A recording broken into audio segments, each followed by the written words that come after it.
Japan isn't collapsing, at least not in the way history usually records the fall of great powers. There are no invading armies crossing its borders, no revolution filling the streets of Tokyo, no financial panic sending markets into freefall. Every morning, millions of commuters still board trains that arrive almost exactly on schedule. The world's third largest economy continues to manufacture advanced technologies that power industries across the globe. Its cities remain among the safest anywhere on Earth. From the outside, Japan looks remarkably stable, but appearances can be deceiving. Because beneath the surface of this orderly society, one of the most profound geopolitical transformations of the 21st century is already underway. It is happening slowly enough to escape the daily news cycle, yet quickly enough to redefine the future of Asia. Japan is running out of people. Every year, more Japanese citizens die than are born. Rural towns are disappearing. Schools are closing. Hospitals struggle to find staff. Entire communities are quietly fading away, not because of war or natural disaster, but because there is simply no younger generation left to replace the old. For decades, this looked like a domestic problem. Today, it has become an international one, because Japan sits at the center of one of the world's most dangerous regions. To its west, China is expanding its military faster than any major power in modern history. To the north lies Russia. Across the Sea of Japan is North Korea, armed with nuclear weapons and increasingly sophisticated missiles. To the south sits Taiwan, the island that many analysts believe could become the trigger for the first great power war of the 21st century. And standing between all of them is a country that is becoming older, smaller, and increasingly vulnerable. The question is no longer whether Japan's population will decline. That debate is over. The real question is whether a shrinking nation can remain a great power. Because if Japan cannot answer that question, much of the developed world may soon face the same future. But to understand how Japan arrived here, we have to go back to a time when decline seemed impossible. In 1945, Japan lay in ruins. Its cities had been devastated by bombing. 2 atomic weapons had destroyed Hiroshima and Nagasaki. Millions were dead. The empire it had spent decades building had vanished almost overnight. Few countries have experienced such complete defeat. Fewer still have recovered as spectacularly. Under the American security umbrella during the Cold War, Japan rebuilt itself with extraordinary speed. Instead of competing through military power, it focused on industry, education, and technology. Companies like Toyota, Sony, Canon, Panasonic, and Honda became household names across the world. Japanese factories perfected manufacturing techniques that competitors struggled to match. By the 1980s, Japan had become the second largest economy on Earth. Its rise seemed unstoppable. American politicians warned that Japanese companies were buying too much of the United States. Economists debated whether Japan had discovered a superior form of capitalism. Books predicted that the 21st century would belong not to America, but to Japan. Then the miracle came to an abrupt halt. During the late 1980s, Japan experienced one of the largest asset bubbles in modern history. Property prices soared.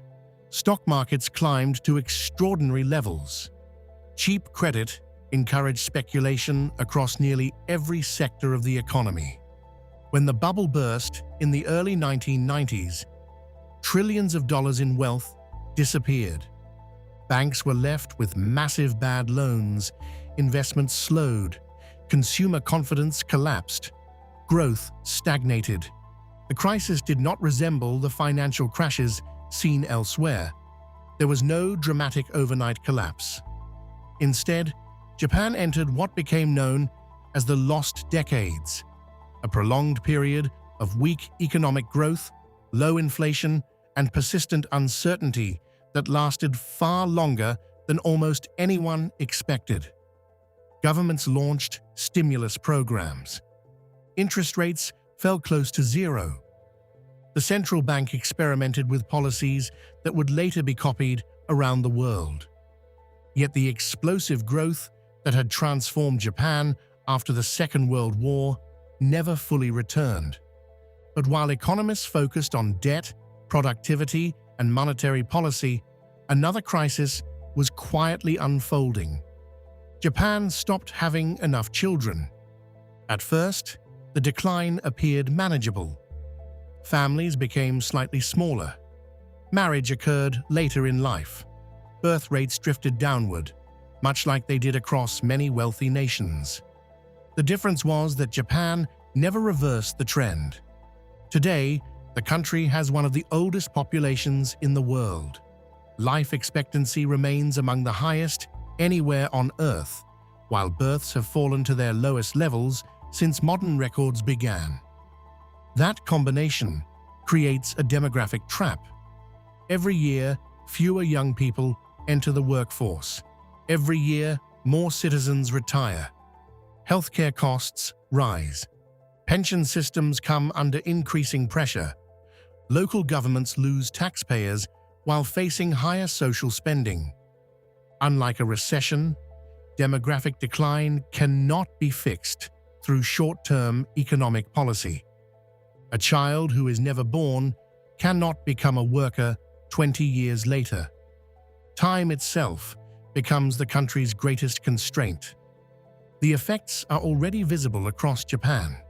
Thousands of schools have closed because there are too few students. Small towns compete desperately to attract young families, often offering financial incentives that barely slow the decline. Millions of homes now stand empty. Known as Ikea, these abandoned properties have become symbols of rural Japan's slow disappearance. Some are sold for astonishingly low prices. Others are simply left to decay because there are no heirs willing to return. Meanwhile, Tokyo continues to grow.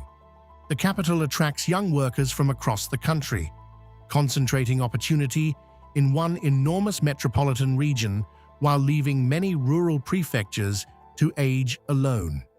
This creates a vicious cycle. Young people leave because opportunities disappear. Opportunities disappear because young people leave. Every departure makes the next one more likely. Successive governments have attempted to reverse the trend. They expanded childcare support, subsidized fertility treatments, increased parental leave, encouraged companies to improve work-life balance, promoted regional revitalization programs. Yet none of these measures has fundamentally changed Japan's demographic trajectory. The problem extends beyond government policy. Raising children has become increasingly expensive. Housing costs remain high in major cities. Stable lifelong employment is less common than it once was. Long working hours leave little time for family life.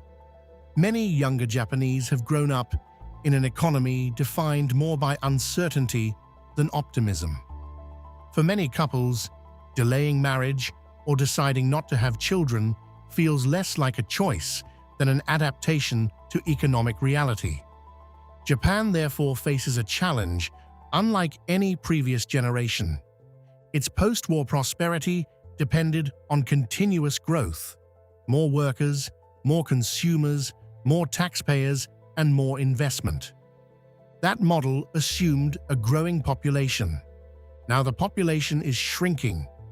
The country must somehow maintain one of the world's most advanced economies with fewer people every year. Technology has become one answer. Japan leads the world in industrial robotics and automation. Factories increasingly rely on machines rather than human labor.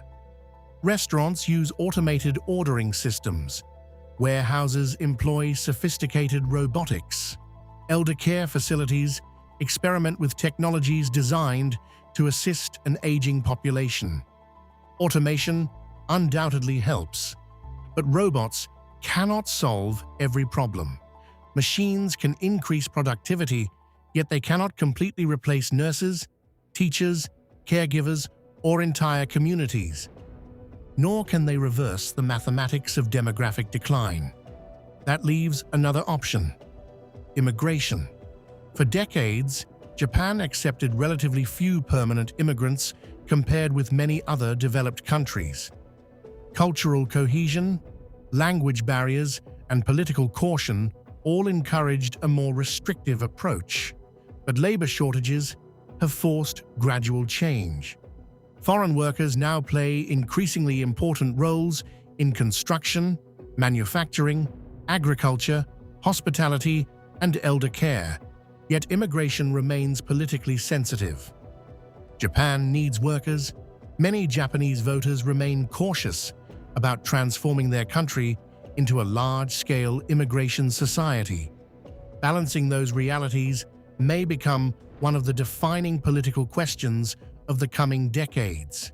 Because demographics are no longer just an economic issue, they are becoming a national security issue. Japan's shrinking workforce affects military recruitment just as surely as it affects hospitals and factories. At precisely the moment when the country's strategic environment is becoming more dangerous, the pool of young people eligible for military service continues to decline. That timing could hardly be worse. For most of the post-war era, Japan relied heavily on the United States for security. Its constitution renounced war, while the American alliance allowed Tokyo to prioritize economic development over military expansion. That strategic environment has changed dramatically. China's rapid military modernization has transformed the balance of power across East Asia. Beijing now fields the world's largest navy by number of ships and continues expanding its missile forces, air power, and maritime capabilities. North Korea has accelerated missile testing while advancing its nuclear program. Russia's growing military cooperation with China has added another layer of uncertainty to Northeast Asia. And Taiwan has become one of the most dangerous geopolitical flashpoints in the world. Japan sits at the center of all these developments. Its southwestern islands stretch toward Taiwan. Its economy depends on maritime trade routes passing through nearby waters. American military bases across Japan would almost certainly play a central role in any regional conflict. Tokyo has responded with the largest defense buildup since the Second World War. Defense spending has risen sharply. Japan is acquiring long-range missiles, strengthening missile defenses, expanding cyber capabilities, and deepening military cooperation with partners such as Australia, India, and the Philippines. The objective is not simply to prepare for war, it is to prevent one. Japanese leaders increasingly argue that deterrence requires credible military capabilities. Yet even here, demographics cast a long shadow. Ships require sailors. Aircraft require pilots. Missile units require trained personnel. Advanced technology can multiply military effectiveness, but it cannot eliminate the need for people. Japan therefore confronts an extraordinary paradox. It is becoming militarily stronger while becoming demographically weaker.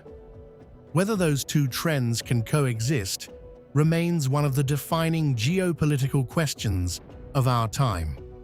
Because Japan's future is no longer only about Japan. South Korea faces even lower birth rates. China's population has already begun to decline. Much of Europe is aging rapidly.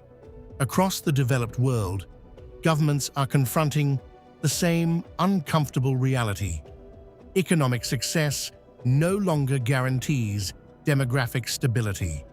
For decades, the world looked to Japan as the model of industrial growth. Today, it is becoming the model for something entirely different. The first advanced society attempting to preserve prosperity, security, and global influence, while its population steadily contracts. No country has successfully navigated this challenge at Japan's scale before. Its successes will be studied. Its failures will be copied. History often remembers great powers for the wars they fought or the empires they built. Japan may instead be remembered for answering a different question. Can a nation become smaller without becoming weaker? The answer will not shape only Japan's future. It may shape the future of every developed country that follows the same demographic path. One question now dominates Japanese strategy more than any other: Taiwan. For decades, the Taiwan Strait has been one of Asia's most dangerous flashpoints. Beijing considers the island an inseparable part of China and has never ruled out using force to achieve reunification. Taiwan, meanwhile, has developed into one of the world's leading technology hubs and a vibrant democracy that increasingly identifies as distinct from mainland China. The United States has never promised to defend Taiwan outright, but it has spent decades ensuring the island can defend itself. American warships regularly transit the Taiwan Strait. Arms sales continue. Military cooperation has expanded. For Japan, however, Taiwan is far more than a diplomatic issue. It is geography. The southern Japanese islands stretch toward Taiwan like stepping stones across the Pacific. Some lie only a short distance away. If conflict erupted, Japan would almost certainly find itself on the front line, whether it wanted to be or not. Nearly all of Japan's imported oil, natural gas, and raw materials travel through nearby sea lanes. Any prolonged conflict would threaten the shipping routes that keep the Japanese economy alive. American forces stationed in Okinawa would likely become critical to any military response. Chinese planners know this. American planners know this. Japanese leaders know this, which explains why Tokyo has quietly transformed its defense strategy over the past decade. Military bases across Japan's southwestern islands have expanded. New radar stations have appeared. Anti-ship missile batteries have been deployed. Airfields are being reinforced. Ammunition stockpiles are growing. What was once a lightly defended island chain is gradually becoming one of the most fortified regions in Asia. Officially, these measures are defensive, but defense itself has changed. For decades, Japan's military doctrine focused almost entirely on protecting its own territory after an attack occurred. Today, Japanese defense planners increasingly discuss the ability to strike enemy missile sites before additional attacks can be launched. That represents one of the biggest strategic shifts since the Second World War, not because Japan seeks conflict, but because the nature of modern warfare has changed. A missile launched from hundreds of kilometers away can reach its target in minutes. Waiting until after an attack may no longer be a realistic strategy. This evolution has transformed Japan's relationship with the United States as well. For nearly 80 years, Washington carried most of the military burden in East Asia, while Japan concentrated on economic growth. That arrangement is changing. American policymakers increasingly expect allies to shoulder more responsibility for regional security. Japan has responded by increasing defense spending to levels unimaginable only a decade ago. The country is purchasing F-35 fighter aircraft, developing next-generation combat systems alongside Britain and Italy, expanding cyber warfare capabilities, and investing heavily in missile defense. The objective is clear: make the cost of attacking Japan so high that no adversary would consider taking the risk. Yet even the most advanced weapons cannot solve Japan's greatest strategic weakness: people. Military recruitment has become increasingly difficult. A shrinking generation means every sector of society competes for the same young workers. The armed forces need recruits, hospitals need nurses, factories need engineers, technology companies need programmers, construction firms need skilled labor. Each vacancy filled in one sector becomes a vacancy in another. No amount of defense spending can create an 18-year-old who was never born. That demographic reality extends beyond the military. It affects nearly every part of Japanese society. Universities compete for fewer students, businesses compete for fewer employees, local governments compete for fewer taxpayers. Entire industries must rethink how they operate. Some companies have embraced automation. Others are experimenting with artificial intelligence to offset labor shortages. Japan has become one of the world's leaders in robotics, not simply because it enjoys technological innovation, but because necessity leaves little alternative. Factories now rely on automated production lines capable of operating with minimal human supervision. Warehouses use autonomous vehicles to move inventory. Restaurants employ tablet ordering systems and robotic servers. Convenience stores increasingly experiment with cashier-free technology. Even elderly care, one of the country's fastest-growing sectors, has begun adopting robotic lifting devices and monitoring systems to reduce pressure on caregivers. Technology has delayed the impact of population decline. It has not eliminated it. Every robot still requires engineers. Every automated factory still requires maintenance. Every artificial intelligence system still depends on human expertise.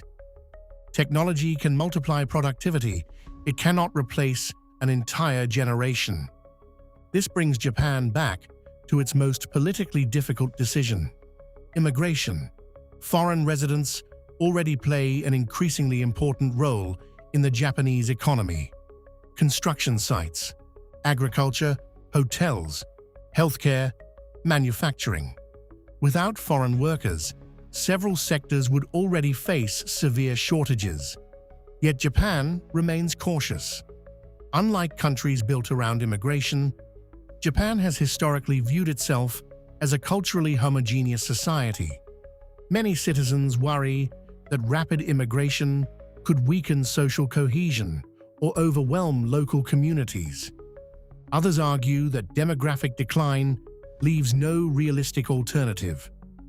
The debate has become one of the most consequential political questions facing modern Japan. Not because immigration alone can reverse population decline, it cannot, but because it forces Japan to define what kind of country it wants to become.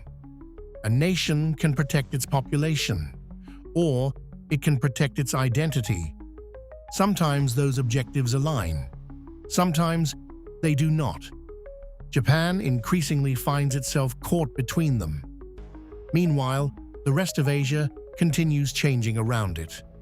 China's economy, despite its own demographic challenges, remains several times larger than Japan's. India has surpassed China as the world's most populous nation. Southeast Asia continues attracting investment and manufacturing. The global balance of economic power is gradually shifting away from the developed economies that dominated the 20th century. Japan therefore faces two transformations simultaneously. Internally, its population is shrinking. Externally, the strategic environment is becoming more competitive. History rarely grants nations the luxury of confronting one challenge at a time. Japan must manage both together, and that may become the defining test of its modern history. Japan's challenge, however, is larger than demographics, economics, or military power viewed in isolation. It is about time. For most of the 20th century, Japan had one resource that solved almost every problem: growth. When the economy slowed, new workers entered the labor force. When cities expanded, more taxpayers paid for new infrastructure. When companies needed employees, another generation was ready to replace the last. Growth covered mistakes. Growth made debt manageable. Growth rewarded patience. That era is over. The Japan emerging today must learn something almost no modern nation has ever attempted: how to govern decline without allowing decline to become collapse. That requires changing assumptions that have shaped Japanese society for generations. Entire towns may eventually need to merge or disappear because maintaining roads, hospitals, and utilities for shrinking populations becomes financially impossible. Universities will compete for fewer students. Businesses will increasingly rely on automation rather than expansion. Governments may measure success not by how much the economy grows, but by how effectively living standards are preserved despite having fewer people. That is a completely different definition of prosperity. It is also one that much of the developed world may eventually be forced to adopt. South Korea's fertility rate has fallen even lower than Japan's. Much of Europe faces similar demographic pressures. China's working-age population has already begun shrinking. Even the United States, long sustained by immigration, is experiencing slowing population growth. Japan is simply further along the same road. For decades, analysts dismissed its demographic problems as uniquely Japanese. Today, they increasingly look like an early warning. That is why governments across the world are watching Tokyo so closely. Not because Japan has solved demographic decline, but because it has been living with it longer than anyone else. Some of its responses have worked. Automation has allowed industries to remain globally competitive despite labor shortages. Corporate investment in robotics has made Japan one of the world's most technologically advanced manufacturing economies. Healthcare remains among the best in the world despite an aging population. Crime remains remarkably low. Public institutions continue to function with a level of efficiency that many countries still admire. These are genuine strengths, but they exist alongside equally serious weaknesses. Public debt remains among the highest in the developed world. Regional inequality continues to widen as Tokyo attracts talent while rural communities empty. Recruitment challenges affect nearly every sector of the economy, and every year, the demographic mathematics becomes slightly more difficult. The danger for Japan is not sudden collapse. It is gradual erosion. A nation rarely notices its own decline while living through it. Each individual change appears manageable. One school closes. One train line is discontinued. One hospital merges with another. One company struggles to hire workers. Each decision seems reasonable on its own. Together, they gradually reshape an entire country. History often records the dramatic moments: wars, revolutions, financial crashes. But some of the most important transformations happen quietly. The Roman Empire did not disappear in a single day. Neither did Britain's global dominance. Power often fades through accumulation rather than catastrophe. Japan's transformation belongs to that second category. Its cities will remain impressive. Its technology will remain world-class. Its culture will continue attracting millions of visitors every year. Tourists will still crowd the streets of Kyoto during cherry blossom season. The bullet trains will still arrive on time. From the outside, Japan may continue looking almost unchanged. That is precisely what makes this story so remarkable. Because beneath that familiar image the foundations of Japanese society are being rewritten. A smaller workforce, an older population, a stronger military, greater dependence on technology, carefully managed immigration, increasing strategic competition with China, a closer security partnership with the United States. None of these developments alone would define a new era. Together, they already have. Japan is becoming something it has never been before, not an expanding power, not a declining empire, but a mature civilization, attempting to preserve its influence while accepting permanent demographic contraction. Whether that experiment succeeds remains uncertain. If Japan can maintain prosperity, social stability, and geopolitical influence despite losing millions of people, it will provide a model for dozens of developed nations facing similar futures. If it fails, the consequences will extend far beyond its own shores, because demographics are remarkably difficult to reverse. Economic recessions eventually end. Political leaders change. Military alliances evolve. Population decline, once deeply established, can continue for generations. That makes Japan one of the most important geopolitical case studies of the 21st century. Not because it is the strongest nation, nor because it is the fastest growing, but because it may be living through the future before anyone else. Perhaps history will remember Japan not only for the economic miracle that astonished the world after 1945, but for something equally unprecedented. The first great power forced to redefine what national success looks like in an age of permanent population decline. The question is no longer whether Japan can return to the past. That world is gone. The real question is whether it can build a different future. One where technological innovation compensates for fewer workers, where military strength deters conflict despite demographic weakness, where economic resilience replaces rapid expansion, and where national confidence no longer depends on becoming larger every year. Because in the end, the measure of a civilization is not how quickly it grows.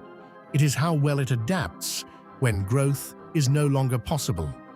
Japan has spent the last 80 years proving it could rise from the ashes of war. The next 80 years may determine whether it can accomplish something even more difficult, remaining a great power while becoming a smaller nation. If it succeeds, the rest of the developed world may one day follow its example. If it fails, they may discover that Japan's crisis was never uniquely Japanese at all. It was simply the first chapter of a story that much of the world has yet to experience.